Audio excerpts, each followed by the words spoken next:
So hello friends, welcome back to my channel the next level classes. और एक नई vacancy यहाँ पे यूपीपीसीएल में आ गई है और आई थिंक काफ़ी दिनों बाद आ रही है। यहाँ पे इतनी अधिक वैकेंसी आई है तो जितने भी हमारे ग्रेजुएट स्टूडेंट्स हैं वो इस वीडियो को ज़रूर देखें और बहुत ही जल्द इसके फॉर्म भरे जाएंगे। 19 से इसके स्टार्ट हो जाएंगे, 19 अगस्त से। तो चलिए ये देख लेते हैं। देखिए, ये हमारा जो निकला है ये है यूपीपीसीएल, उत्तर प्रदेश विद्युत पावर कॉरपोरेशन लिमिटेड की वैकेंसी यहाँ पे हमें देखने को मिल रही है। ठीक है, किसकी है? यूपीपीसीएल की, विद्युत सेवा आयोग उत्तर प्रदेश की है। और ये जो हमारी वैकेंसी आई हुई है ये समूह ग के अंतर्गत कार्यकारी सहायक मतलब एग्जीक्यूटिव असिस्टेंट के रूप में यहाँ पे आवेदन निकाला गया है। और ये जो आवेदन है इसमें अनारक्षित सीट आप देख सकते हो कि 416 आपकी यूआर के लिए है, जनरल कैटेगरी की, ईडब्ल्यूएस की है 103, अन्य पिछड़ा वर्ग 278 ओबीसी की है। ठीक है, और अनुसूचित जाति की है 216 और अनुसूचित जनजाति की 20 सीट यहाँ पे निकली है। तो लगभग 1000 के आसपास सीट है यहाँ पे। तो आपके लिए मतलब कि बहुत अच्छी अपॉर्चुनिटी है इसको ग्रैब करने के लिए।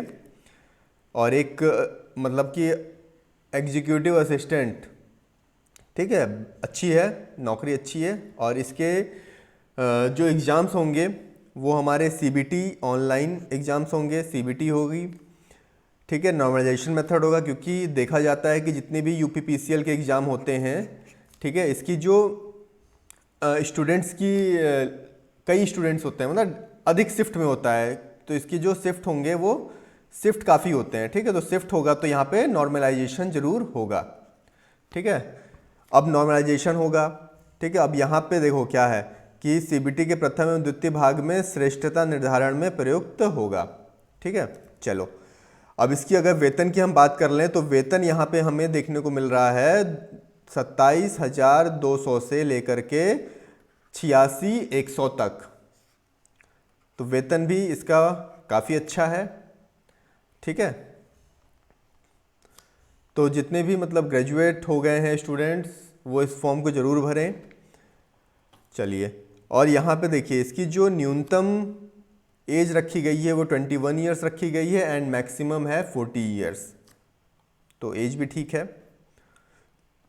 अब आगे देख लेते हैं कि अब देखो इसमें हमें नेसेसरी क्या होना, नेसेसरी हमारे लिए क्या है, क्या चीज़ हमें आना चाहिए, इसमें क्या क्या चीज़ें हमें चाहिए।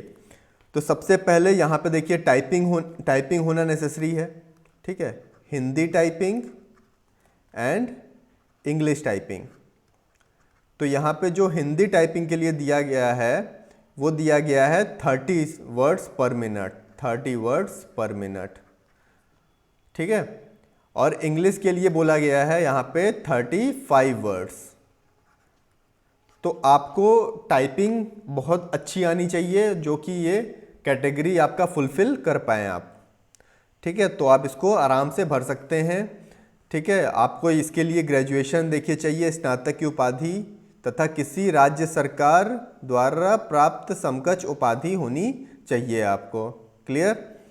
चलो, अब यहाँ पे देखो जो हमारा चयन प्रक्रिया होगा, जो सिलेक्शन प्रोसेस होगा, उस सिलेक्शन प्रोसेस में 2 पेपर होंगे।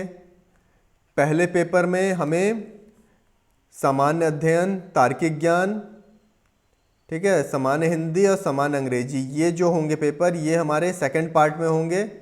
ठीक है, सेकंड पेपर होगा। और जो फर्स्ट पेपर होगा वो हमारा CCC से रिलेटेड क्वेश्चंस पूछे जाएंगे और इसमें होगा आपको 20 मार्क्स लाने अनिवार्य हैं, जो कि है पासिंग मार्क्स। ठीक है, पासिंग मार्क्स जरूरी है इसमें। और इसमें जो नेगेटिव मार्किंग होगी 1/4 होगी। ठीक है, और हर एक सही उत्तर के लिए आपको 1 नंबर मिलेगा। देखो यहाँ पे लिखा हुआ है कि NILIT के CCC स्तर का कंप्यूटर ज्ञान संबंधित एक प्रश्न पत्र होगा और जिसमें वस्तुनिष्ठ प्रकार के 50 प्रश्न होंगे। और तो हर एक क्वेश्चन 1 नंबर का, तो 50 क्वेश्चन होंगे तो 50 नंबर के हो गए और 50 में से आपको 20 मार्क्स लाने हैं। अब इसमें जब आप पास हो जाओगे, जस्ट लाइक आपका जो TG2 के पेपर होते हैं उसमें अगर आप 20 मार्क्स स्कोर कर लेते हो, आफ्टर दैट ही आपका जो सेकंड पेपर होगा वो आपका चेक होगा। क्लियर। अब देखो सेकंड पेपर में हमारा क्या क्या आएगा। अब देखो सेकंड भाग आ गया। अब सेकंड पेपर में हमारा सामान्य ज्ञान से क्वेश्चंस आएगा, तार्किक ज्ञान से आएगा, सामान्य हिंदी जो कि इंटरमीडिएट स्तर का होगा, इंटरमीडिएट स्तर का होगा, और सामान्य अंग्रेजी जो कि इंटरमीडिएट स्तर का होगा। जो टोटल मार्क्स हो जाएंगे 180। तो 180 में से 80 प्लस आपका ये 20 मार्क्स आपको अनिवार्य है, तो आपका टोटल 200 के आसपास होगा। हालांकि ये जुड़ेगा नहीं, ये इसके बाद आपका नहीं, ये सॉरी ये तो अलग हो गया, ये तो पासिंग मार्क्स हो गया। 180 प्लस आपका अब इसके बाद जो थर्ड पेपर होगा वो होगा आपका टाइपिंग का। ठीक है, 180 आपके यहाँ हो गए, प्लस 20 मार्क्स आपके टाइपिंग से आएंगे जो कि आपको हिंदी में, ठीक है, हिंदी में अभी आपको बताया गया था 5 मिनट दिया जाएगा, जिसमें से आपको हिंदी में आपको 30 वर्ड्स और इंग्लिश में आपको 35 वर्ड्स टाइप करना है। ठीक है, अब जो हिंदी होगा, हिंदी में जो फॉन्ट आपको टाइप करना होगा वो होगा कृंती देव 010, कृंती देव 010 और 016 का फॉन्ट आपको टाइप करना होगा, जिसकी आपको गति रखनी होगी 30 वर्ड पर मिनट। अब क्या होगा कि 20 मार्क्स आपको मिल गए, यहां से आपने स्कोर कर लिया। ठीक है, यहां से 20 नंबर आ गए आपके। अब यहां से जो आपको बुलाया जाएगा, अब इतना आपने पास कर लिया, अब इसके बाद जितनी वैकेंसी हो गई, मान लीजिए आपकी यहाँ पे 1000 वैकेंसी है, तो इसका 3 गुना लोगों को बुलाया जाएगा बाकी की प्रक्रिया के लिए। ठीक है, चलो अब आयु में छूट देखिए 5 वर्ष दी जा रही है सूचित अनुसूचित जनजाति को। भूतपूर्व सैनिक को कम से कम 5 वर्ष की सेवा की हो, अधिकतम आयु उनके द्वारा सेना में की गई वर्षों की सेवा की अवधि में 3 वर्ष को जोड़ते हुए अनुमन्य छूटें होगी। ठीक है, विकलांग विद्यार्थियों को आयु सीमा में 15 वर्षों की छूट दी जा रही है। चलिए, ये सब तो नॉर्मल सब जगह होता है। अब आइए हम बात कर लेते हैं कि जो अब फॉर्म भरोगे तो पेमेंट करोगे, तो पेमेंट के लिए देख लो ओबीसी। ठीक है, ओबीसी के लिए, जनरल के लिए, ईडब्ल्यूएस के लिए और ओबीसी के लिए 1180 फीस रखी गई है, और सूचित अनुसूचित जाति के लिए जनजाति के लिए रखी गई है 286 फीस। ठीक है, और जो हमारे विकलांग हैं स्टूडेंट्स उनके लिए है 12 रुपये। ठीक है, और ये सारा कुछ इंक्लूडिंग जीएसटी है, जीएसटी इंक्लूडेड है। अब इसकी फॉर्म भरना है। अब फॉर्म भरने के लिए आपको यहाँ इस वेबसाइट पे जा करके आप apply online against this advertisement के अकॉर्डिंग आप क्या कर सकते हो, अप्लाई कर सकते हो। ठीक है, तो अप्लाई कर देना, आप जल्दी से जाओ अप्लाई करो। बट अभी नहीं अप्लाई करोगे, अप्लाई कब करोगे, देखो यहाँ पे लिखा हुआ है, यहाँ आ जाओ, देखो अप्लाई करने के लिए 19 तारीख को आपको वेबसाइट खुलेगी, 19 तारीख को लिंक एक्टिवेट हो जाएगा।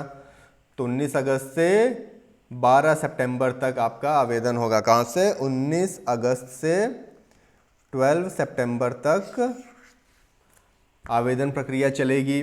ठीक है, ऑनलाइन शुल्क जमा करने की अवधि भी आपका यही सेम डेट है। अगर आप चालान भरते हो, ठीक है, चालान के थ्रू डाउनलोड करोगे तो आपका ये बस 2 दिन और बढ़ जाएगा, 14 सितंबर तक हो जाएगा इसकी डेट बढ़ करके।